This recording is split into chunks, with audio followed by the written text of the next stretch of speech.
Assalomu alaykum yurtdoshlar. Bugun xudo xolasa 2025-yil 5-noyabr navbatdagi prezidentimizni Toshkent viloyati Olmaliq shahriga sotilyapti.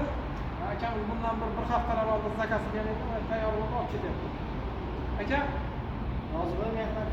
biz rozimiz mehnatimiz. Qanday prezident? Yaxshi. Yaxshi. Xudo xohlasa ishlatamiz.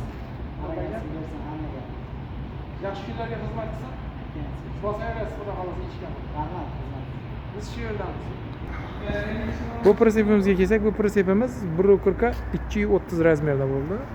Oq svetda bo'ldi. Mana to'plamli ular parkoplarni o'rnatib, hozir xudo xolasa topshiryapmiz akaga. Olib ketyaptilar pritsepni. Mana har doimgidek. Zanjirlar 1 tonna 600 zamok, parkop, tok montaj, xullas hammasini chiroyli qilib taxladik. Kimga shunday pritseplar kerak bo'lsa, bemalol telefon qilib bog'lanaverasizlar. Manzilimiz Jizzax viloyati G'allaorol tumanidamiz. Sog' bo'linglar.